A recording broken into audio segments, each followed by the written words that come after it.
Because when you're just basking in your own imperfectionism and someone comes alongside of you and says, I love you and I'm here, it's going to be okay. It might be different, but it's going to be okay. I mean, that's always powerful for me. Welcome back to the Mercycast, where we are learning the art of compassion through the adversity of life. I'm your host for today, Adson Ravenhill. For many of us, walking is little more than an unavoidable reality. We get from A to B and back again, and that's all. When we situate this simple act in the context of history, however, we see the profound impact, not only for walkers themselves, but also for those around them. Walking might be an act of provision, an opportunity to ponder the heavens, the earth, and everything in between, or, as Raleigh has found, a pilgrimage. Now, I have the honor of welcoming you to your own podcast today, Raleigh. How's that for you? No, it's great. I am so glad to talk to you today. And I love how you've brought this idea of walking, because you're right. For me, walking is my favorite thing to do in the world. Yeah, absolutely. And the reality is that walking is written all over your story, from the way that you walk with people on this podcast through their own lives, the way that you and I have shared time walking around museums and around London, the way that you walk in different places around the world and seem to find special places where you're able to do caminos and pilgrimages, but also just the way that you display your walk of faith in day-to-day life.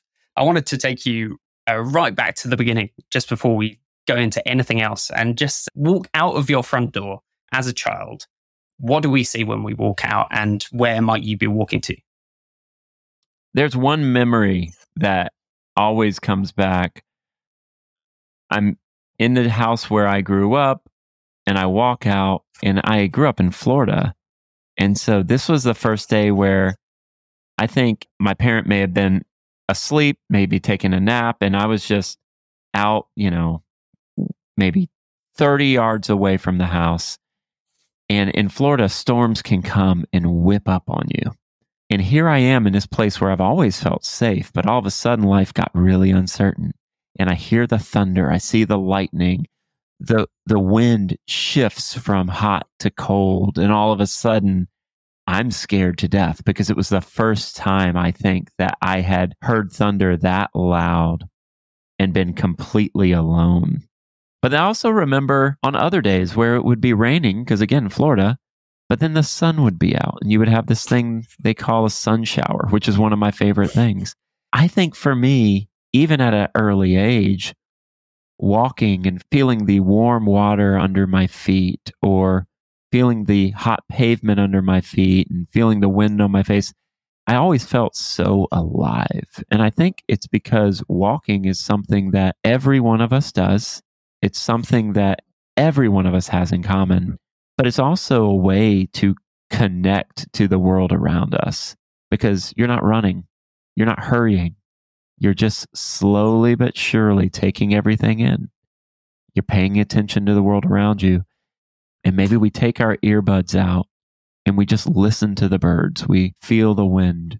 It will ground us, yes, but it'll connect us and it'll open our eyes to what's around us. And so for me, yes, I mean, I can nerd out all day long on walking. I love it because I think it is a very impactful practice. And I would say it's a practice. It's not just something pragmatic to get you from point A to point B.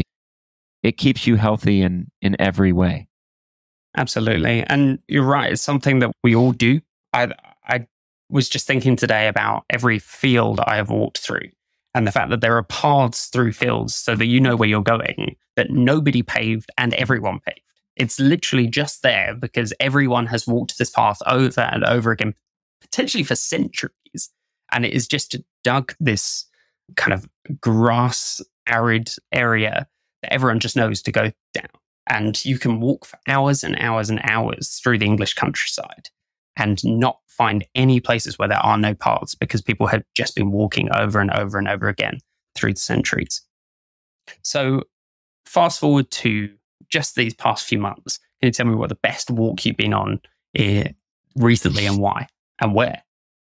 Recently, I returned from my sabbatical, and on my sabbatical, I was studying pilgrimage. And the best way for me to understand pilgrimage was to immerse myself in different pilgrimages. And so I went to pilgrimage sites all over the United Kingdom, went to the Salisbury Cathedral, Bury St. Edmunds, Durham Cathedral, Stonehenge. I went to all these places that I never thought I'd go, and really trying to understand what draws people. Why would people leave for centuries, thousands of years in some cases? Why would people leave the safety of their home and everyone they knew to venture out on a way where there could be unexpected outcomes, where they could suffer, where they could starve, where they could be robbed? Like, why would they do that? And I think for me, following visiting all these places, I went on the Camino de Santiago for a month, and I did the Camino Francis, and that's the French way. And you start in Saint Jean Pied de Port, you walk over the Pyrenees into Spain, and you are in the mountains for a season. But then as you get out, then you are in the flatlands, the Meseta. And then all of a sudden you get out of this almost desert region and you get to Galicia. You're close to the coast. It's beautiful. It rains a lot. In the Meseta, it didn't rain. And so I'm doing this, and there was one day where I walked from a little village called El Burgo Renero to a mega city called Leon. And I think what I loved about this day was I left early. I left at 5:30 in the morning, and I'm walking still in the Meseta, and it's just flat. And a lot of people hate it. A lot of people will take a bus through this part of the Camino. And what stinks is they're missing something, because there's miracles in the monotony. And I think the Camino is a little life. I think the Camino is a tiny picture of what life is. And you can learn lessons there that you can import into your everyday life. But I'm in this monotonous region, but then something grabs a hold of me as soon as I start walking. It's basically pitch black. On my left, I see the moon. But then as I look to the right, I see light arising, and then I see the sun. And simultaneously, I see the moon on my left and the sun rising on my right. And I knew that it was going to be a beautiful day. And then I spend the rest of that day walking, and I go to a cafe. I have my Napolitana, which is basically like a pan au chocolat, or like just like a chocolate croissant. And I have my coffee, my cafe con leche, and then I keep going. And some people don't like to be by themselves, but for me, that was one of the most powerful days, because I got to this point where historically people pleasing will come up in my life. But when you're walking by yourself, you get to think through a lot. And I think for me, I got to this point where I was like, you know what? I have spent so much of my life caring about what everyone else thinks. And I think some of that is natural. I think some of that's healthy, right? Like, we should care to some degree, but sometimes we can care so much, it impacts us adversely. And I just got to a point where I'm like, I don't care. And one of the things I would never do is I'd never sing out loud in front of people or anything like that. I mean, at church growing up, sure. But for some reason, I was just like, you know what? Let's go. And I sang that entire day as I was by myself, and just making up songs and singing one lyric over and over and over and just doing all sorts of things. But I didn't care what people thought. And I walked by hundreds of people, and I was just singing loudly. And there was something absolutely freeing, because I chose to do it. And there was something freeing in that. And so as I walked, I was singing, and some of that was prayer, some of that was reflection. And I get to Lyon, which is this beautiful city, realizing that I'd basically walked anywhere from 34 to 38 kilometers that day, which is no small sum. And it was a hot day, but I don't think I'd had a better walk in my life. And I just think it was because I was connected to myself, I was connected to the world around me, and I wasn't living in fear, but I was living in confidence and living out of faith. And for me, that just made it such a good day. Yes, I didn't have people around me, but I felt so happy. in that moment. And so, yeah, that was probably the best walk I've been on in a long time. And it was couched in all the other walks I took. Yeah, just while you were talking, I was just reminded of a woman 2,000 years ago who took a walk in the heavy hot sun towards the well in order to escape from the fear of other people, of men who walked the road to Emmaus, carrying their suffering with them. A man who was walking in his pride through the road to Damascus, and how Jesus met each one of them where they were and brought them to a place of submission to God, but also perfect and eternal joy. When you were singing, what would you say that you were making stuff up as you were singing? What were the things that you were making up? What were the lyrics that you just were pouring from your soul, whether that's just in nature or towards God? A lot of it wasn't even overtly spiritual. It would be like a song that was resonating with me in that moment. And it could have been an old punk rock song. It could have been like a Bruce Springsteen song. It could have been anything, but it could be like one lyric. And I think what captivated me was that was what I was feeling in that moment. And so repeating it was almost like a mantra of like, I'm owning this. I'm owning where I'm at. I'm owning this feeling. Sometimes it was an aspirational lyric, maybe about hoping or loving other people or loving ourselves.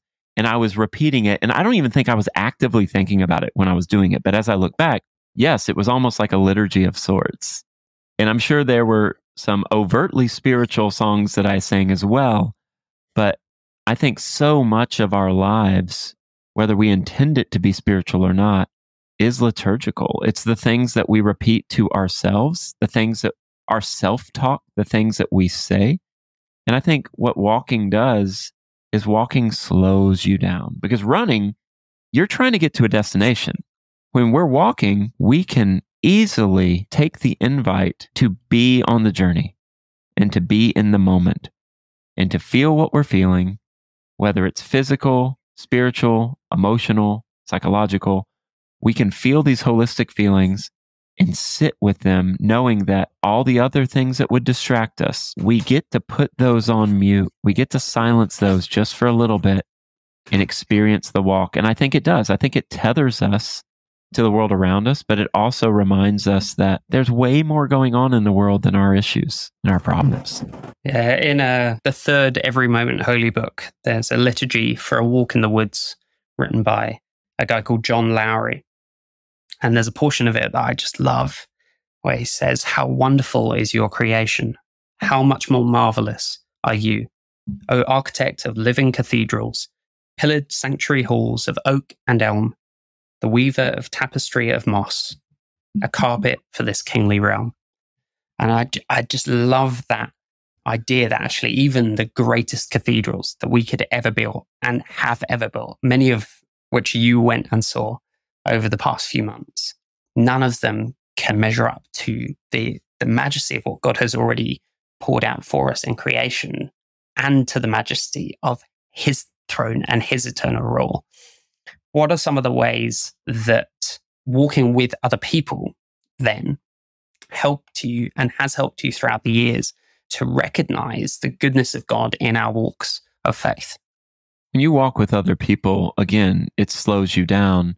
But with other people present, you realize you're not alone. And when you're walking with people, especially on a pilgrimage, you are choosing to walk with them and they are choosing to walk with you. If they don't want to walk with you, they'll say, "Hey, I'm going to go walk alone," because so much of pilgrimage is a self-focused act. But what I think it is I think it's a self-focused act that always kind of blends into this idea of altruism. Because I remember walking with these people, and if someone had a need, the people walking would cover it. If they came up short financially, someone's going to pay for that. And no one thought twice about it. It's not like, I think sometimes in everyday life, and I don't use the word normal here, and I'll get into that later, but in everyday life, we're so focused on our own stuff that we don't focus on other people. But on something like the Camino de Santiago, yes, you're focused on you, but you're focused on yourself in a healthy way where you're giving yourself the space you need. You're giving yourself the physical exertion you need. You're giving yourself the water you need. You are caring for yourself. You are actively loving yourself. You're giving yourself what you need, and then it frees you to love others. You are plunging yourself, whether you are a person of faith or not, you're plunging yourself into these places that people of faith have been going for thousands of years, for at least over 1,000 years. You're going to ancient cathedrals and ancient churches. And there was one night that I worshiped in a monastery that was way older than anything in the United States. And you realize that your story is just part of a bigger story, that pilgrims have been walking for thousands of years, and that pilgrims are going to walk after you. And it tunes you into this moment matters. And so when you see someone else going through something, you're going to care for them. You're going to meet that need. You're going to get upset if someone is hurting themselves. You're going to do your best to care for them while also caring for yourself. And I think it's very balanced. And I noticed this with a lot of pilgrims. And I think that's one of the things that draws people. Because when you're on a pilgrimage, you're seeking something bigger than yourself, regardless of what your faith looks like, regardless of whether you're a Christian or you have faith in yourself or whatever, you know that there's something bigger than yourself out there. And I think for me, I know that that something bigger is Jesus. And I think there's plenty of other people who go on pilgrimages like the Camino de Santiago who they're not Christians, but something keeps drawing them and they just don't know. They don't know the name yet. But I think for so many of us, we're looking for something bigger than ourselves, and we're looking for an opportunity to experience life at its fullest. So moving from the once in a lifetime to the everyday, perhaps the greatest known pilgrim of all time never actually existed and yet exists within us all, the pilgrim Christian from Bunyan's Pilgrim's Progress, told a legend of a story that each of us has to walk ourselves. What about the people at home who are going, that's wonderful, Riley, I'm so glad for you. But the longest pilgrimage I ever take is from my front door to my car to work and then back. And maybe I managed to get myself and my family, my kids to church every Sunday. How would you encourage them to transfer and almost transplant this experience that you've had into their day-to-day lives? And how will you do that yourself? Well, that's the secret sauce of pilgrimage. It's not about a location or a destination. It's about a state of mind. It's about an intention. And I think for so many people who do the Camino de Santiago, they realize that, yes, it's a little life, which helps you and gives you things to focus on when you go back to your everyday life. And I think, and this is something that I'll be writing on, I think the identity of pilgrim matters, because when we root our identity in our politics or our ethnicity or even our geography, it never ends well. It causes divisions. But when we strip all of that and we strip it all away and we say, like Peter and the Christians of old would say, you're exiles. This land is not your home. When we identify with our pilgrim calling, and I do think it's a calling, every one of us can connect to this idea of being a pilgrim. When we do that, then we realize that I don't find my identity in any of these earthly titles. I'm just someone on the way. But ultimately, I'm looking to the horizon. I'm looking to the consummation. I'm looking to this time where I experience life with Jesus in the full, where I am fully present with him. All the while in this life, I'm just on the way. And so maybe you can't do a pilgrimage to somewhere like Spain. I think for me, when I did my first Camino, I used some vacation time. But then after that, something happened in my life. Something changed. And so I found a cheap plane ticket and I went over Thanksgiving. So I had a little bit more vacation time that I could use. But right before that, I decided, you know what, I think, I don't know if I act actively decided or even knew that I was doing this, but I basically went full pilgrim. And because of my life situation, I was able to kind of step away from my lease and move in with a friend. And then I just traveled. I did some remote work for a while and still worked. But, my weekends, I was hanging out in another country. And then my board was like, it's time to do the sabbatical. And so it all happened at once, but I was able to do that because of where I'm at. Not everyone's able to do it. And I understand that is a wonderful privilege that I've had, but it still came at a cost. And it still came at a cost of comfort. It's hard to live this pilgrim life. I think for you, if you can't travel, that's okay. But what would it look like to spend an hour a week walking a path that you know? It could be around a park. It could be along the beach. If you live along the beach, it could be in the mountains. It could be just in your cul-de-sac where you live. Doesn't matter. But walking it with intention of, I want to process my day. I want to process my relationship with Jesus. I want to process what's going on. Because if we look at the scriptures, we see a theology of walking. Everywhere from Genesis 3, where they heard the sound of the Lord walking in the garden in the cool of the day, and they hid themselves. Or Enoch walked with God. The Israelites walked in the wilderness. Over and over and over, we hear this idea of walking. But then as we get to the New Testament, they talk about our walking basically being a picture of our life, talking about walking with the Lord. And it's this idea of faithfulness and fidelity in our relationship with God. And so I think for you, as you walk with intention. Because whether you know it or not, you are on a pilgrimage.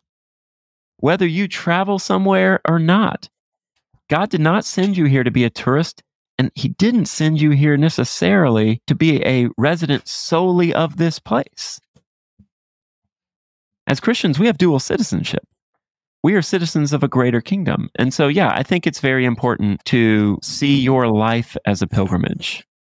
So we've talked about some of the ways that you have walked in order to be on a pilgrimage. We've talked about some of the ways that you've walked with others and on your own. But there's also this idea of provision. You said that you are working on pilgrimage right now. And that's not just for yourself, but for others, to deliver that information to others. I was reminded of this moment in the Two Towers where Éomer comes across Aragorn and Gimli and Legolas for the first time. And he says, do we walk in legends or on the green earth in the daylight? And Aragorn responds, a man may do both. For not we, but those who come after will make the legends of our time.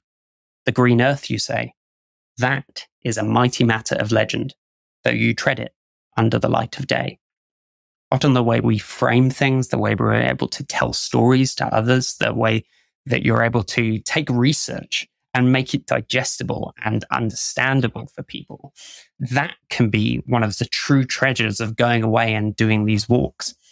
You've gone on these pilgrimages for yourself, being on your own and with others, but the real legends of our journeys come not for us, but for the people that come after. So think of like Bilbo at the beginning of the Fellowship of the Ring, where he's telling the kids the story. They're the people that his journey was really for, And what are you hoping that your study of pilgrimages, the books that you're writing, the way that you've been developed throughout this time, how do you hope that affects you, your family, your listeners, all of these other people that you love and that you hope to affect with this?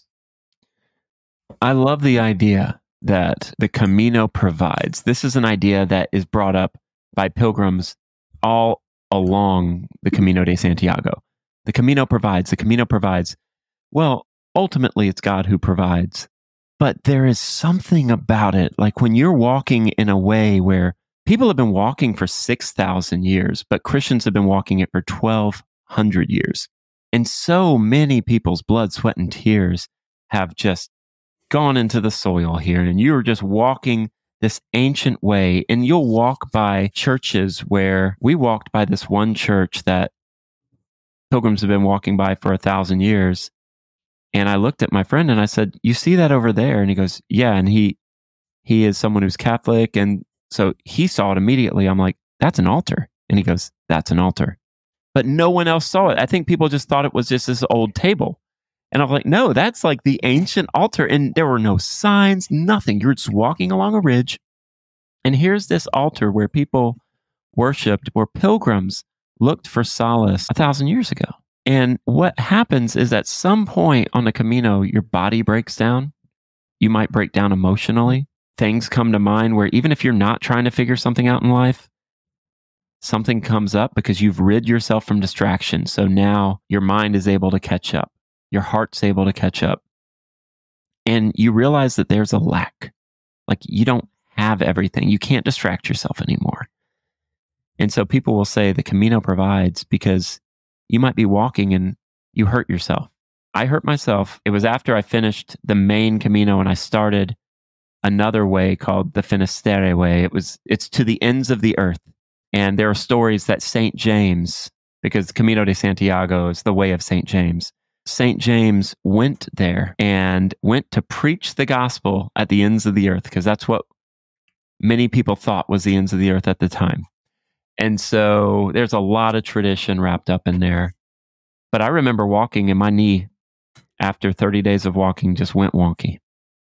It stopped. It was popping. It was bad. Everything hurt. And this young guy who was walking with me, new Christian, we had met 15 days prior. And he's like, "You okay?" And I'm like, He's like, "I saw your knee." And I'm like, "Yeah." He goes, "Take this." And he gives me a knee brace. People were doing that left and right, up and down the Camino. And people were doing it without thinking. If there was a need, you were provided for. I remember going into this town called Port Marin. And as I was walking in with a friend of mine, we realized there was nowhere to stay whatsoever. So we kept walking and walked another 9 kilometers after a very long day. And I thought I was going to have to sleep rough that night. I thought I was going to have to sleep outside. I was even eyeing cemeteries because at least they had a door. I was like, no one's going to bother me in the cemetery. I was ready. But then there was a place in a small village that was open and there was provision there. And so I think going back and telling people that no matter what scenario you're in, look for the provision. It may not be what you want, and that's okay. That is perfectly fine. But if you pay attention, even if it doesn't seem like it, you're going to get what you need. Because I believe that God is all loving. He's all powerful. He's all knowing. He knows everything we're going through. He can provide for us as we need. And he asks us to call upon him. This is a lesson that every pilgrim walks away from the Camino with. There will be provision. And so I think that is one thing that I would leave people with is no matter how bad it gets, you can trust that one, it's not always going to be that way, but two, you will have what you need, even if it doesn't feel like it.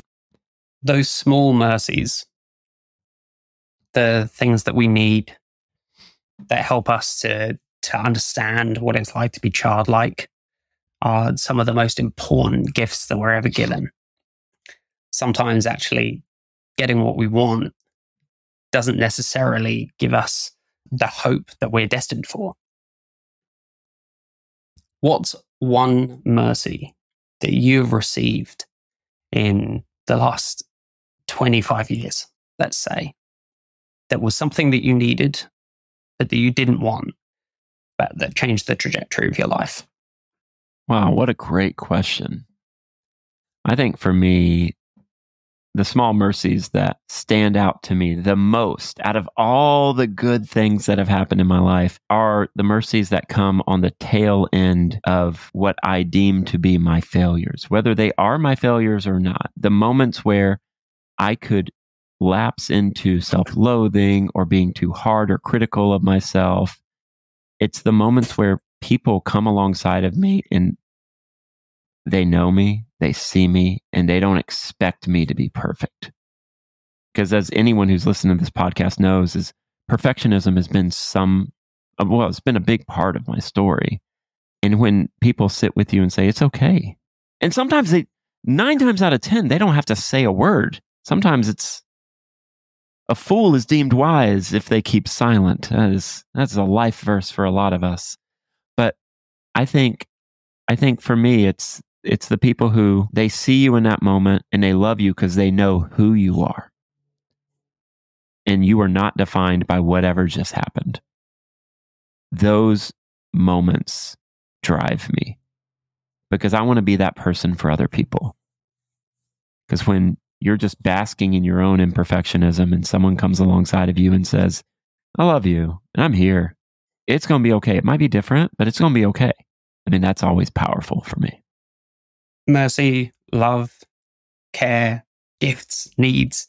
There is so much in just the small stories that you've talked about today that have been dotted along your journey from childhood, walking in thunder and sunshine and rain and feeling fear and trepidation and just an overwhelming sense of your own smallness and God's greatness. I'm so thankful that you were able to just explore that today. And I really look forward to hearing about the many conversations that you have over the next year, even, because I'm sure there will be so many people who will be impacted by things that you don't even remember that you went through yet. Things that might have seemed small, things that might have seemed insignificant at the time that happened on a Camino or on the plane or even on the way to a pilgrimage that will be used as illustrations because God was good enough to give you the mercy of, as you put it, the mundane moment. Thank you so much for letting me interview you and for letting people hear from you today. No, Adam, thank you. And I mean, I'm glad that you brought up this subject of walking because I think at the end of the day, walking is not only a present reality for us all, but it's a metaphor. We're walking with ourselves, we're walking with God, and we're walking with others. And so how do we want to do that? And I think that's the question. And so thank you for helping us process that and helping me think through that. It's been a good time. Thank you a lot. So thank you all for listening to the MercyCast this week. And I just hope and pray that as you are walking, remember who you are and whose you are. And know that you are loved. And as we used to say on every episode, and I really want to start saying again, have mercy on yourselves and each other.